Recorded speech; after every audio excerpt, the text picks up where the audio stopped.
नमस्कार दोस्तों, मैं डॉक्टर जयंती शर्मा सबसे प्रथम आपको तीज की बधाई देती हूँ। तीज के त्यौहार की बहुत बहुत खुशियाँ। आप सब हंसी खुशी हरा भरा तीज का त्यौहार मनाओ। हरे भरे त्यौहार मनाने के साथ आपको थोड़ा अपना भोजन का भी ध्यान रखना चाहिए। अगर आप सही भोजन करोगे तभी आपका शरीर ठीक रहेगा, तभी आप हरे भरे रहोगे, खुशी भरे रहोगे, तभी आप आहार और विहार शरीर के लिए बहुत ही जरूरी है और हमारे स्वास्थ्य के लिए भी बहुत ही ज़्यादा जरूरी है। हमारा शरीर पंच भौतिक शरीरों से बना है, पंच भौतिक तत्वों से बना है।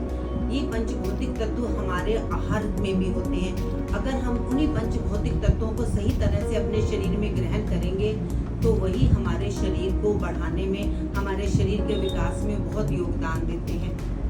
हमें अपना भोजन करते समय कई बातों का ध्यान रखना चाहिए। जैसे अगर हमें पहला भोजन पचा नहीं, हम दूसरा भोजन नहीं करें।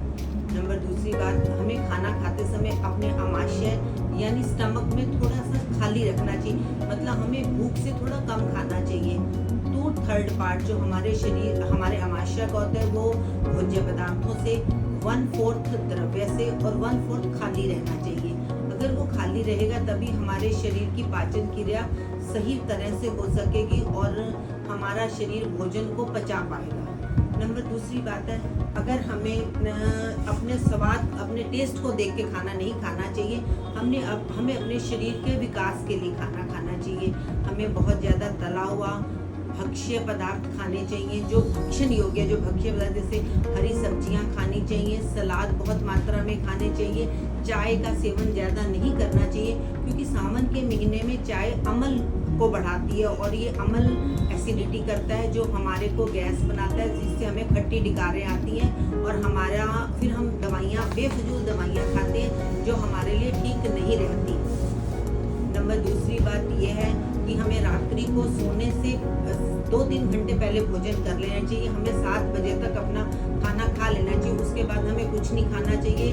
और इसके अलावा खाने के साथ साथ हमें शारीरिक श्रम भी करना चाहिए। जो हमें पुराना समय हमें वापस करना चाहिए। जो हम पुराना खाते थे, मोटा अनाज खाते थे, जो हमें पचता भी था और हम शारीरिक श्रम भी करते थे।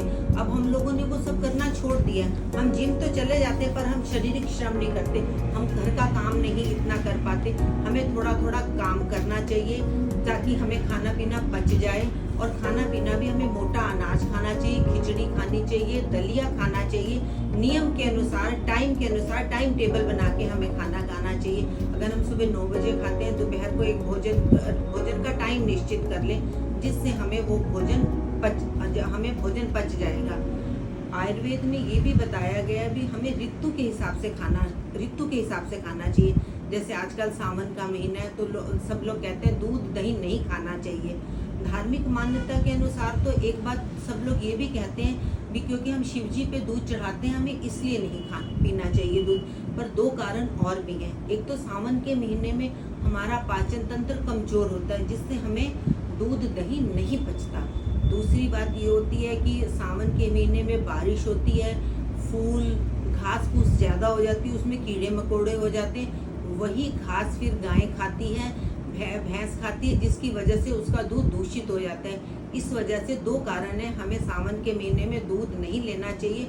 और भी हमें अपने शरीर के अनुसार देख लेना चाहिए भी हमें पथ्य क्या है और अपथ्य क्या है। पथ्य और अपथ्य खाने की परिभाषा अलग से नहीं दी जा सकती। पथ्य जो आपके शरीर को पच जाता है वो आपके लिए पथ्य है, हो सकता है वो दूसरे के लिए अपथ्य हो। इसलिए आपको अपने शरीर की प्रकृति को समझना है, हमें क्या पचता है, हमें क्या नहीं पचता, हमें क्या पथ्य और क्या अपथ्य नहीं है, वो हमें खाना चाहिए और जो हमें अपथ्य वो हमें नहीं खाना चाहिए। मांस मदिरा का सेवन नहीं करना चाहिए। अपनी एक समय सारणी बनाइए, उसके हिसाब से आप बनाइए। आजकल सब लोग जी कहते हैं डाइट प्लान ले लो, इससे कुछ नहीं होता। आप अपना पुराना रूटीन रखिए, आप मोटा अनाज खाइए, समय पे आप सोइए, समय पे उठिए, शारीरिक श्रम कीजिए। आपको डाइट प्लान लेने की कोई ज़रूरत नहीं है। आप मीठा छोड़ दीजिए, बाजार का खाना छोड़ दीजिए, जो कुछ बनाइए आप घर में बना हुआ खाइए।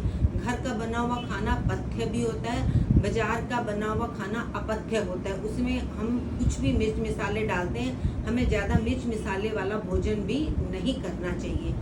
ये मैं सिर्फ आपकी नॉलेज के लिए बता रही हूँ। वैसे आपको ये सब पता होगा, पर फिर भी हम लोग इन बातों पे ध्यान नहीं देते भी क्या खाना है, हमें क्या नहीं खाना।